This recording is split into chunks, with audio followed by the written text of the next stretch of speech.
bonsoir à tous. Je suis heureux d'être parmi vous ce soir. Vous êtes venus nombreux et c'est autant d'encouragement qui me vont droit au cœur. Alors merci à mon équipe. Elle a fait un travail de terrain extraordinaire. Je suis tellement ému de les avoir le soir voir partir en binôme, aller distribuer le programme en porte-à-porte dans les maisons. C'est vraiment, je suis très touché parce que je ne m'attendais pas à un tel engouement de votre part. Très souvent, les réunions de campagne électorale, il est d'usage de s'entourer de quelques soutiens. Un maire voisin, un conseiller général, un député. Eh bien moi ce soir, je suis seul, face à vous, avec mon équipe. Il n'y aura pas de poids lourd de la politique en soutien à cette réunion parce que je l'ai voulu ainsi. Il n'y en aura pas parce que ma candidature, c'est celle de l'ensemble de notre liste. C'est une candidature citoyenne, sans étiquette politique. C'était la condition première que j'ai souhaité, ainsi, dès le début de mon engagement. Je veux gérer notre village sans considération partisane, sans exclusion, en toute transparence et dans l'intérêt général. Vous l'avez compris, je veux être le maire de toutes les Pénirennes et de tous les Pénirins. Bref, gérer Pénier autrement.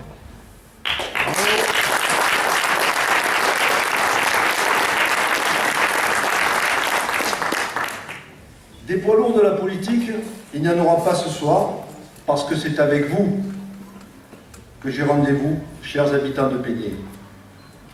C'est à vous, avant tout, que je veux m'adresser, sans fioriture, sans spectacle inutile. Je veux vous parler vrai. Je ne vous ai pas tous vus, ni tous rencontrés. Mais ces dernières semaines, beaucoup d'entre vous m'ont reçu chez eux pour mieux me connaître, pour dialoguer avec moi directement. Je vous ai fait part de mon engagement avec sincérité, sans éluder aucune de vos questions. Je ne vous ai pas tous vus, ni tous rencontrés, mais je vous connais déjà. Vous êtes notre raison d'être, notre raison de croire en l'avenir, de croire en Pénier autrement. Alors, pourquoi Pénier autrement? Ce soir, je vais vous dire pourquoi et comment Pénier doit être différent de ce qu'il est. Différent de ce qu'il est devenu. Différent de ce que l'équipe sortante en a fait après 13 années passées aux commandes. Pourquoi Pénier autrement? Parce que je vous ai écouté, parce que j'ai entendu vos attentes, parce que le Pénier que j'aime est à la traîne par rapport aux communes voisines. Parce qu'une équipe usée et à court d'idées se réfugie dans les promesses de dernière minute qu'elle ne tient pas, alors qu'elle a eu 2 mandats, 13 ans pour les réaliser. Parce que cette équipe a endetté la commune de façon irraisonnée, par des investissements inutiles et une gestion financière calamiteuse, en rejetant systématiquement la faute sur le reste du monde. Alors que les vraies raisons se trouvent dans l'incompétence et le laxisme de l'équipe actuelle. Il ne s'agit pas pour moi d'attaquer qui que ce soit. Le constat est simple et factuel. il n'est que de lire les analyses d'un média reconnu pour son sérieux, le journal économique Les Échos, qui a évalué selon des critères objectifs les 36 000 communes de France. Eh bien, il décerne un bonnet d'âne à Peigné, alors que plusieurs communes voisines ont de bons résultats dans le même contexte local et régional. Parce que je ne crois pas à la fatalité, parce que Peigné mérite mieux que ce qu'il a aujourd'hui, parce que j'aime profondément Peigné, et c'est bien là la raison principale de mon engagement. Je suis un enfant de Peigné, issu d'une famille très modeste. Je garde en mémoire très fort, le souvenir très fort de ma première rentrée des classes à l'école enfantine Jean Zay. C'était il y a déjà bien longtemps. J'ai vécu dans ce petit village rural de 600 habitants à l'époque une enfance heureuse, entourée de l'amour des miens et riche des valeurs qu'ils m'ont léguées. Je viens tout juste d'avoir 60 ans. Je suis père de 2 grands-enfants et bientôt grand-père cet été. Comme vous le savez, je suis issu de la société civile et non pas du sérail politique. Mon parcours est très atypique. Ma formation universitaire est le pur produit de l'école de la deuxième chance, puisque j'ai mené de front études et carrière professionnelle en gravissant les échelons un à un. En 2003, j'ai créé et développé, en partant de zéro, avec mon seul carnet d'adresses, une entreprise basée aujourd'hui à Peigné, qui progresse depuis sa création et qui génère des emplois. Par ailleurs, je suis très actif et très impliqué dans le monde associatif, culturel et sportif de la commune. Alors, parce que je suis un citoyen engagé, parce que je m'intéresse de très près et depuis longtemps à la gestion communale, parce que vous êtes de plus en plus nombreux à vouloir renouveler la démocratie à Peigné, à vouloir être écoutés avec courtoisie, à vouloir rétablir le débat public, à vouloir accéder à l'information. Parce que l'alternance est saine dans notre vie démocratique, surtout quand cette alternance est construite, vivante, compétente, pleine d'énergie, bouillonnante d'idées et de vrais projets. Nous sommes, tous ensemble, mon équipe et moi, cette alternance vraie qui veut se battre pour Peigné et non pas pour elle-même.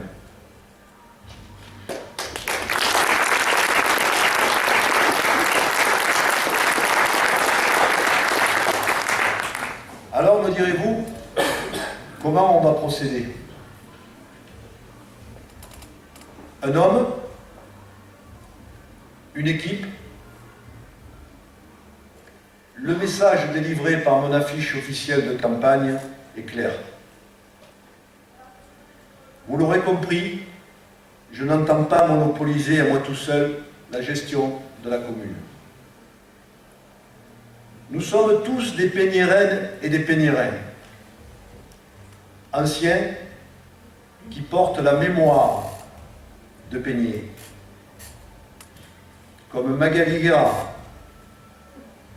dont son arrière-grand-père, son grand-père, Martin et Daniel Boyer, furent maires de Peigné au début du XXe siècle. Et sa maman, plusieurs fois conseillère municipale.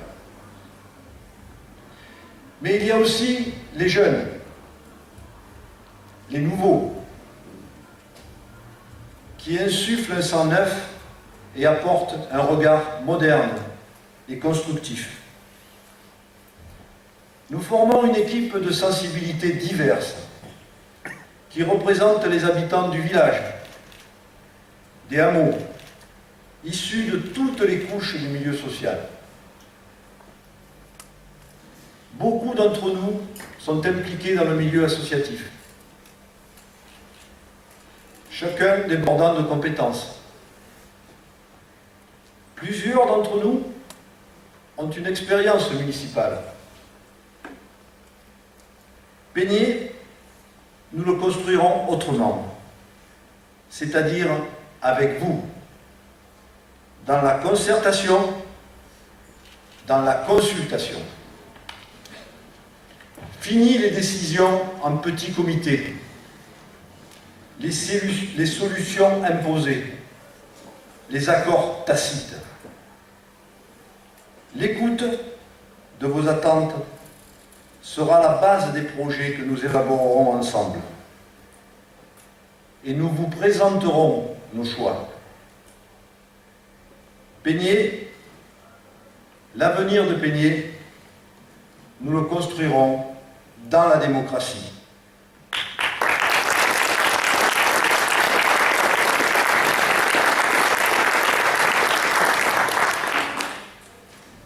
Fini les conseils municipaux expédiés, sans débat, et le conseil municipal réduit à une simple chambre d'enregistrement. Avec les nouvelles règles électorales, l'opposition sera enfin représentée. Voilà une belle avancée démocratique.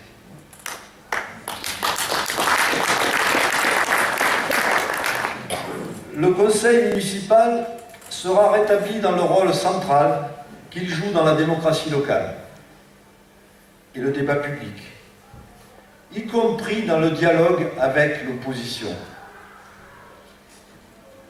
L'accès à l'information pour tous sera facilité par la mise en œuvre de moyens modernes, par la mise en ligne sur le site internet de la commune de tous les documents administratifs,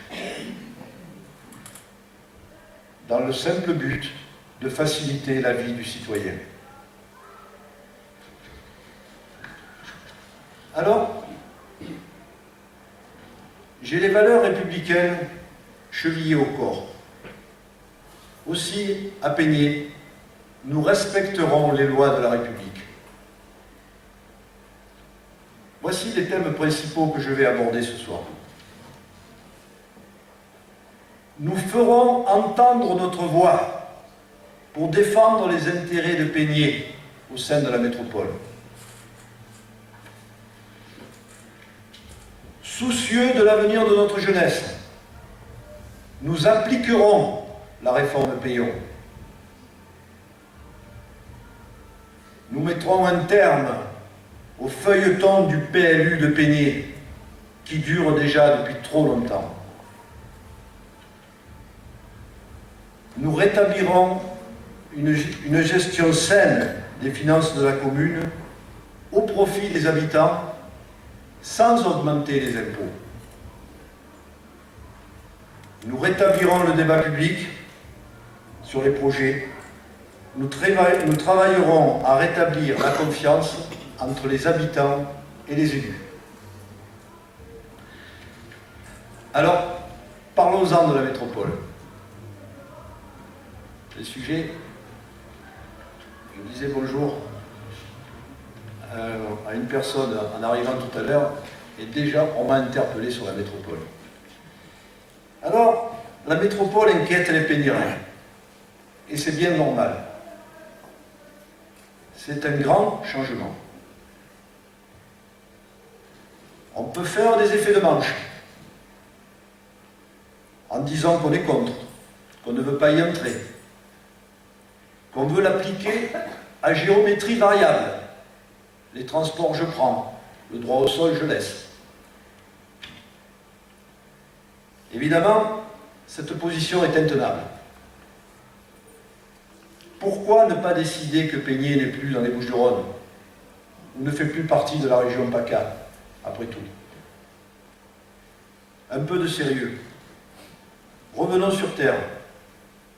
La question de savoir si on est pour ou contre cette métropole, aujourd'hui, ne se pose plus. En effet, initiée par la droite, mise en place par la gauche, cette loi a été votée par la représentation nationale. Le Sénat, représentant des communes et des collectivités territoriales, l'a adoptée à une écrasante majorité. Et ce, en dépit de l'opposition des 109 maires des Bouches-du-Rhône, toutes tendances politiques confondues. Aujourd'hui, il nous faut désormais parler de la loi du 27 janvier 2014. Je vais vous donner le titre de la loi. C'est la loi dite de modernisation de l'action publique territoriale et d'affirmation des métropoles. Le décret d'application a été publié le lendemain et a officialisé la naissance de la métropole au 1er janvier 2016. Alors, il nous reste 2 ans pour faire entendre notre voix. Et la seule question qui se pose aujourd'hui est de savoir dans quelles conditions Peigné entrera dans la métropole. De quelle façon les intérêts des Peignérains seront défendus? Bien sûr, elle suscite des inquiétudes, et c'est parfaitement légitime. Je voudrais faire une petite rétrospective. Janvier 2001, création de la CPA, Communauté du Pays d'Aix. Une mini-métropole en quelque sorte. Les intérêts des Peignérains ont-ils été bien défendus? Je vous rappelle au passage que notre maire, député suppléant de Maryse-Joissains, vice-président en charge de l'agriculture, combien de jeunes agriculteurs se sont installés sur la commune? En définitive, ça s'est traduit comment? Ça s'est traduit par l'explosion des impôts locaux, notamment l'augmentation de la taxe d'enlèvement des ordures ménagères, augmentation votée comme un seul homme par les représentants de Peigné à la CPA. Et pour finir, la commune de Peigné a récemment signé un contrat pluriannuel avec la CPA. Notons au passage qu'il nous faudra trouver quand même 10 millions d'euros pour utiliser les montants de ce contrat. Et pourquoi faire? Alors je lis, je prends des... Un forage profond pour trouver de l'eau. À quel prix? Déjà, plus de 400 000 euros pour faire le trou. Je ne parle pas de la conduite, de l'amener des conduites pour alimenter les 2 réservoirs. Mais tout ça, en plus, sans être certain que l'Agence régionale de santé, l'ARS, nous donne l'autorisation d'exploiter cette eau. Alors y a-t-il un problème d'eau à Peigné? Est-ce que les Peignérains manquent d'eau? Y a-t-il un problème de qualité de l'eau à Peigné? Pas à ma connaissance. Un autre exemple, un parc de stationnement enterré sous la cour du château. Vieille promesse, j'avais déjà entendu ça en 2001. Alors que ce château, il y a une école privée qui est titulaire d'un bail commercial. Et aux dernières nouvelles, et quand je dis dernières nouvelles, elles sont vraiment très fraîches, puisque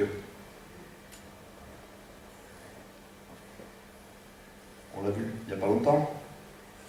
Aux dernières nouvelles, dis-je, l'école du château semble bien s'y trouver et n'est pas prête d'en partir. En 2016, la métropole va remplacer la CPA. C'est donc d'une autre façon que nous devrons faire entendre notre voix, et c'est précisément ce que je vous propose. Ce que je vous propose pour la métropole, ce n'est pas la politique de la chaise vide. On voit maintenant où cette politique nous a menés. Ça a été un échec cuisant. Non, rien n'a été fait pour obtenir des garanties, des compensations, le financement d'équipements collectifs. Ce que je vous propose pour la métropole, ce n'est pas une position qui va nous discréditer ou nous isoler. Je vous propose de mettre à profit ces 2 années qui nous séparent du 1er janvier 2016 pour entrer dans la métropole dans les meilleures conditions possibles et de me battre pour vous représenter, pour défendre les intérêts de Peigné.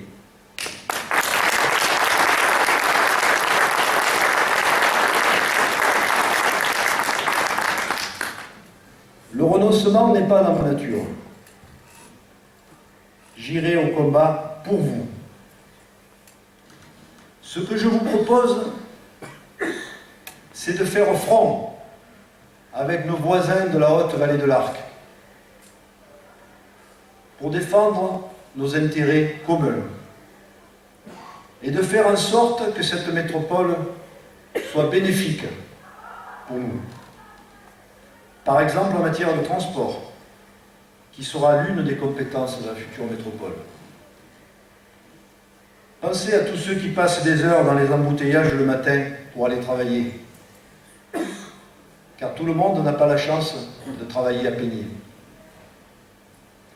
Beaucoup de Peignéraines et de Peignérains travaillent à Aix, à Marseille, à Aubagne, à Marignane, à Gardanne, et parfois même plus loin encore. Je les aiderai en plaidant leur cause à la métropole pour avant tout améliorer les transports. Je défendrai l'installation d'équipements communs en Haute-Vallée de l'Arc.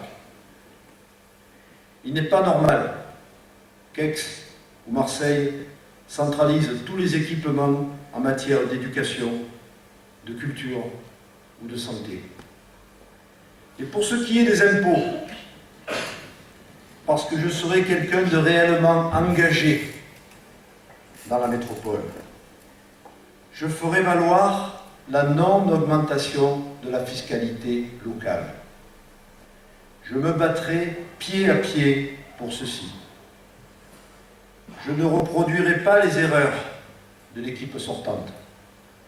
Je m'engage devant vous à voter contre toute augmentation de la fiscalité locale.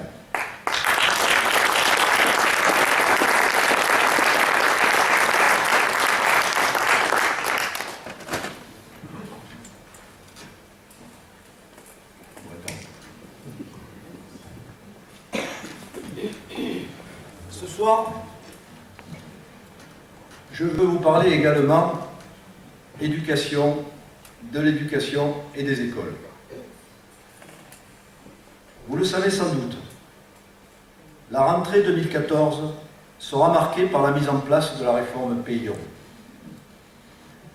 Et je sais combien cette question vous préoccupe. J'ai fait beaucoup de visites, dans des visites privées. Et cette question est revenue comme un leitmotiv au travers de mes rencontres sur le terrain. Alors de quoi s'agit-il?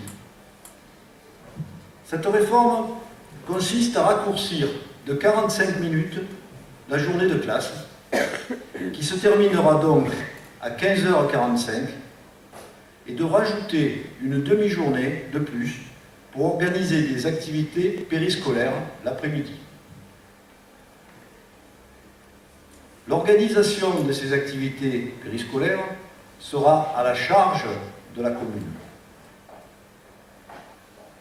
Alors, une fois de plus, on peut faire des effets d'annonce, voter une motion en conseil municipal, faire croire que cette réforme ne s'appliquera pas à Peigny, miser sur son abandon. À ce propos, je me suis laissé dire que notre maire sortant, sentant le vent tourner, serait en train de faire volte-face. Mais c'est pas sûr. C'est à confirmer. Mais à l'heure où je vous parle, la règle républicaine devra s'appliquer à Peigny. Pourquoi? Tout simplement parce que les enseignants de la maternelle et du primaire ne sont pas sous les ordres du maire.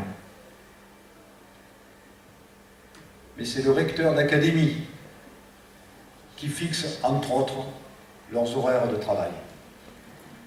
Aujourd'hui, la question n'est plus d'être pour ou contre cette réforme. Elle est déjà appliquée par près d'un quart des écoliers de France. La seule question qui se pose aujourd'hui, c'est comment nous allons l'appliquer. Dire qu'on ne l'appliquera pas à Peigny, c'est la solution de facilité. Une solution de facilité pour ne rien faire du tout. Beaucoup de temps a déjà été perdu sur ce sujet. Car en pariant sur l'abandon de cette réforme, c'est les enfants de Peigny qui vont en pâtir. Peut-on accepter que les enfants restent en garderie de 15h45 jusqu'à 18h pour certains? Bien évidemment non. Ma position sur la question est simple. Mon équipe préparera en concertation avec les enseignants, les parents d'élèves, le personnel municipal et les associations la mise en place de la réforme Peillon pour la rentrée 2014.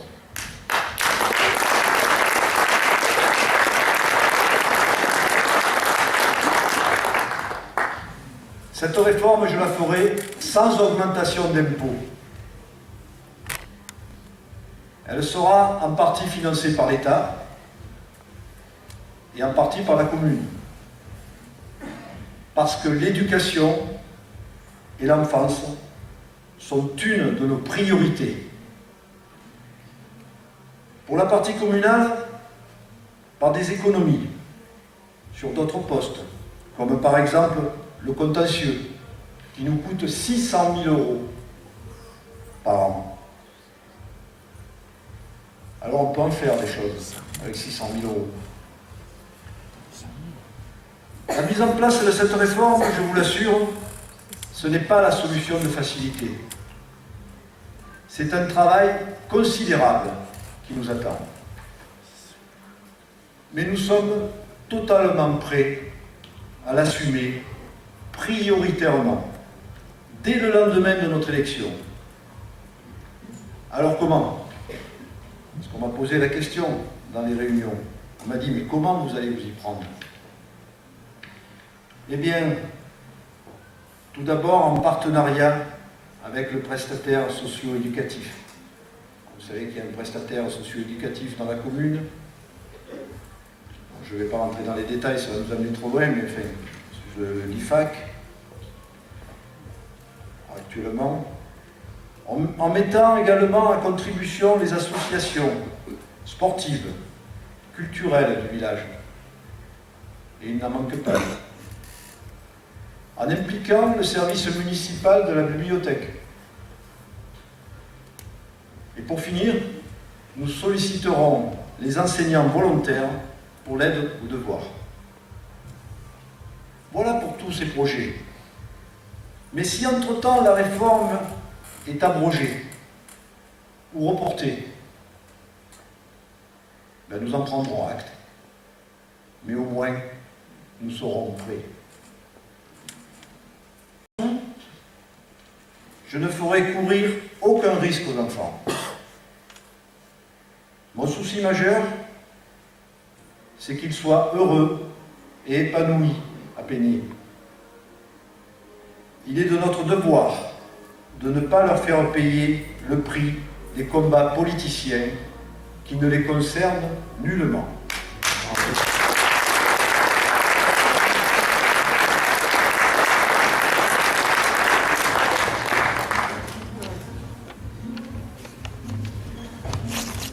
Maintenant, le sujet qui fâche. L'urbanisme et le cadre de vie.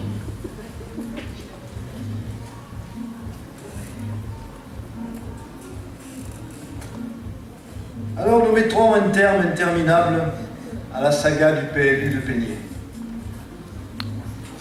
Vous le savez, le maire sortant, une fois de plus, a mis le PLU en révision. PLU, plan local d'urbanisme, saison 4. Preuve s'il en était que son PLU ne correspond toujours pas aux besoins. Vous savez peut-être aussi que 2 recours ont été déposés au tribunal administratif de Marseille, dont un par la société Sanofi Aventis. Les associations n'y sont pour rien. Quoi qu'il en soit, nous réorienterons cette révision du PLU en respectant la législation, ce qui réduira considérablement les risques de contentieux, en favorisant un urbanisme qui respecte les charmes de la commune et son identité, tout en lui permettant de s'adapter au monde d'aujourd'hui et de répondre aux attentes de ses habitants, que ce soit en matière de mobilité, de logement, d'équipement, de qualité de vie. Sans reprendre toutes les propositions de notre programme, on peut citer quelques points. Nous inclurons dans les constructions neuves et rénovations une part de logements accessibles aux plus modestes. Nous travaillerons pour rendre plus attractif le centre-village. Nous utiliserons les dispositifs financiers adaptés à la mise en valeur du centre ancien. Rénovation, mais aussi soutien à l'activité commerciale. Nous nous battrons enfin pour que les habitants puissent disposer d'un distributeur automatique de billets.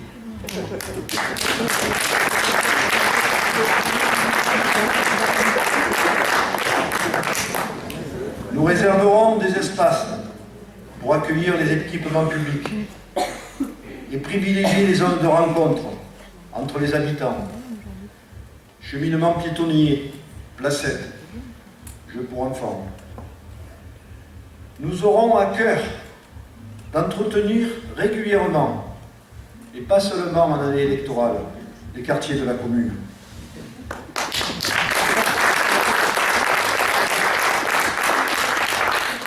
Entretien du patrimoine architectural et paysager, les espaces publics, la voirie.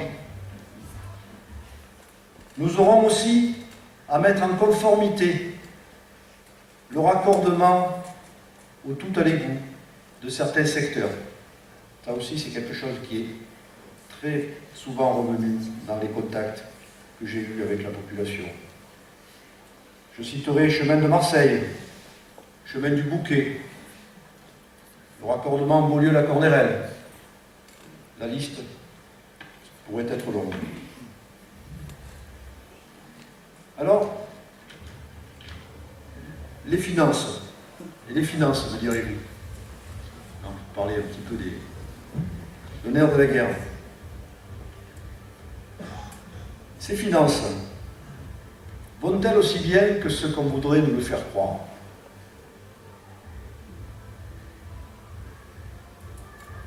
Zéro sur 20. C'est pas nous qui le disons. C'est pas nous. C'est le journal économique Les Échos. Une notation établie selon 3 critères. Capacité d'autofinancement, c'est-à-dire quelle est la somme à disposition de la commune pour pouvoir investir sans faire d'emprunt. 15 € par habitant pour payer, pour donner une idée. Capacité de désendettement. Combien de temps nous faudra-t-il pour payer nos dettes? Je simplifie. Puis l'oublier, il lui faut 6 mois. Nous, il nous faut un peu plus de 12 années. On peut dire que Pulubi a 18 sur 20. Et également le taux d'épargne brute. Alors, nous devrons rétablir une gestion saine des finances de la commune, au profit des habitants, et ce, sans augmenter les impôts. Nous vous l'avons déjà dit, notre commune est fortement endettée, du fait d'une gestion aventureuse, non pas par la mise à disposition d'équipements publics, encore, si on pouvait en profiter. Je pourrais vous donner des exemples, des terrains agricoles qui sont redevenus agricoles. Nous réduirons les dépenses de fonctionnement qui sont beaucoup trop élevées à payer. Les dépenses de fonctionnement sont de 50% au-dessus de la moyenne nationale à payer. Alors, à quoi c'est dû? Contentieux, énergie, communication. Mais, en tout cas, nous le ferons en utilisant au mieux les ressources disponibles. Les moyens matériels, bien sûr. Mais surtout, les compétences du personnel communal sur lesquelles nous nous appuierons. Cela nous permettra de dégager les moyens nécessaires pour investir sur les actions prioritaires de notre programme. Les enfants et les écoles, on en a parlé, le logement, l'emploi et le développement économique. Enfin, la vie associative, la solidarité, la sécurité. En effet, la sécurité étant l'œuvre de tous et n'étant pas l'apanage d'une couleur politique, elle permet, une fois acquise, de bien vivre ensemble et de mettre tous les autres projets, de mener tous les autres projets dans la sérénité. On approuve ce que j'ai dit. Alors il se trouve que dans ma liste, j'ai deux, je ne vais pas les citer, mais ils se reconnaîtront, deux spécialistes, deux personnes très engagées sur ces questions de sécurité. Et vous pouvez nous faire confiance. On mènera cette mission à bien.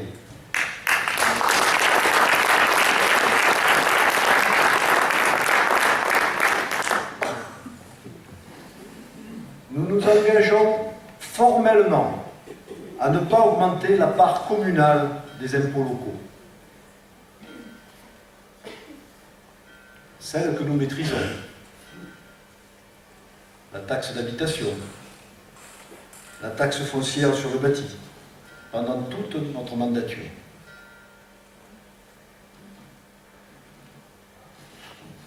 Alors, nous nous engageons à réduire de 20% les indemnités du maire et des adjoints.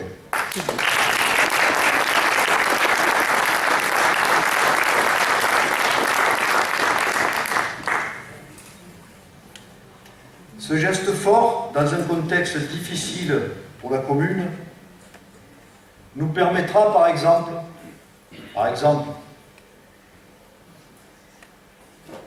d'augmenter notablement le budget du CCAS, Comité communal d'action sociale.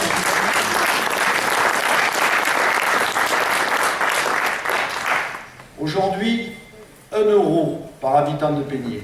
C'est même pas le pourboire qu'on laisse quand on va au restaurant. 1 € par habitant de Peigné, tout en mettant son fonctionnement en conformité avec la loi. Enfin, nous présenterons et expliquerons chaque année nos choix budgétaires à la population. Et ce, en toute transparence. C'est ça aussi, Peigné autrement.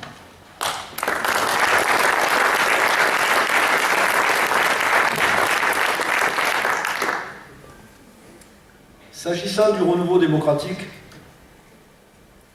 je l'ai déjà dit en introduction, mais je le répète. Nous rétablirons le débat public à Peigné et nous travaillerons à rétablir la confiance entre les habitants et leurs élus.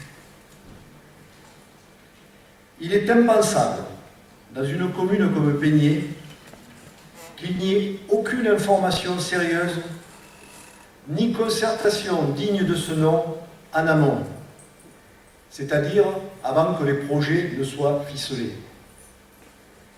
Au moins pour les projets les plus importants qui impactent directement la population et la vie des citoyens. Alors des exemples caricaturaux ne manquent pas. Les plans locaux d'urbanisme successifs, l'aménagement du cours Albéric-Laurent, les entrées de ville, le forage profond des Canebiers. Et que dire du sort réservé au hameau des Michel? Et je suis bien placé pour en parler. Où toutes les demandes d'aménagement, d'amélioration du quotidien des habitants sont restées lettres mortes depuis 10 ans. Nous diffuserons largement les informations, notamment via le site internet de la commune. Moyen peu onéreux de mettre l'information à disposition. Nous rendrons au conseil municipal sa fonction d'organe principal de la démocratie locale et lieu de débat public. Nous traiterons équitablement les associations, sans discrimination, notamment pour l'obtention des salles et la diffusion de leurs manifestations. Nous mettrons en place des permanences d'élus pour écouter les citoyens.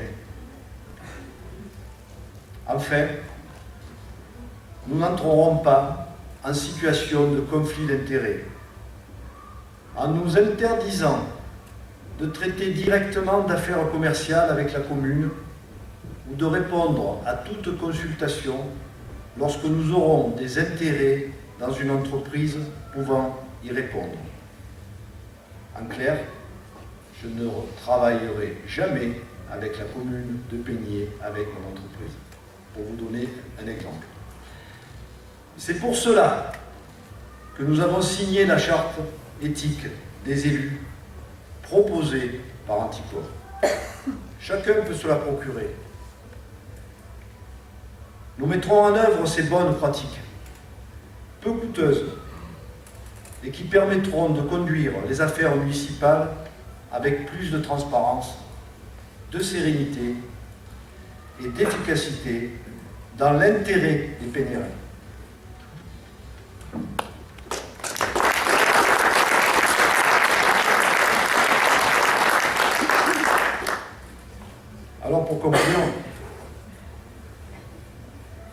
Mes chers amis,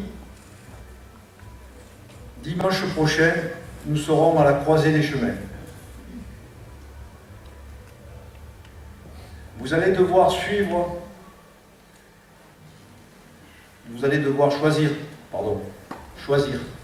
la voie suivie pour les 6 prochaines années. Vous aurez la possibilité de maintenir le système que nous connaissons depuis 13 ans. Ce n'est pas une fatalité. Vous pouvez également choisir l'alternance. Vous pouvez choisir une nouvelle voie, celle que je vous propose avec mon équipe, celle d'un renouveau démocratique, celle d'un nouveau souffle pour le village. Dimanche prochain, votez pour vous, votez pour Peigné, votez pour Peigné autrement. Merci.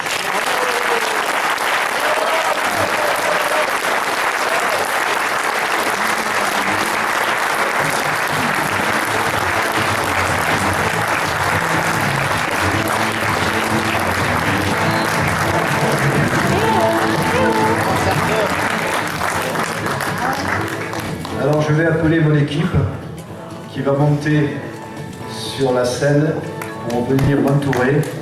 Et je souhaite que vous les applaudissiez très fort. Parce que c'est vraiment une équipe extraordinaire.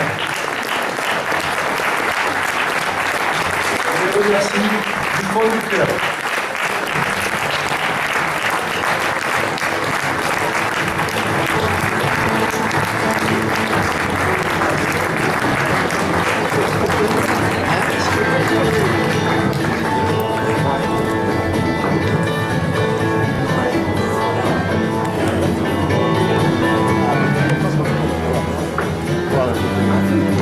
Alors, vous voyez, c'est une équipe.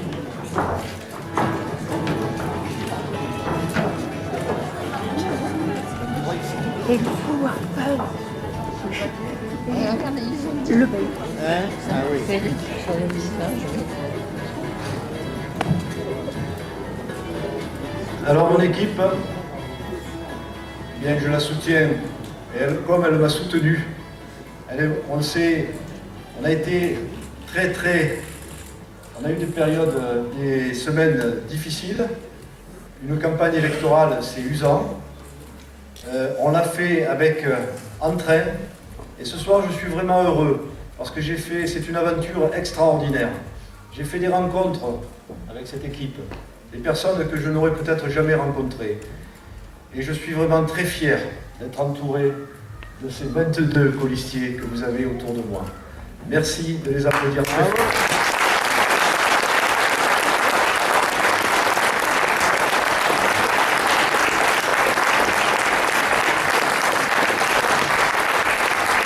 Vous allez voir défiler sur l'écran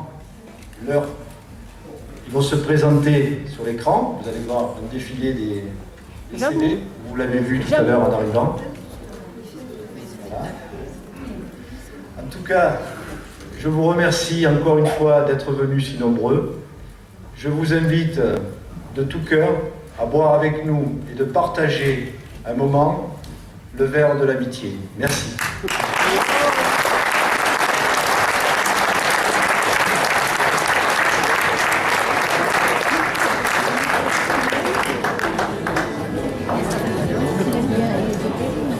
Alors, un petit rectificatif.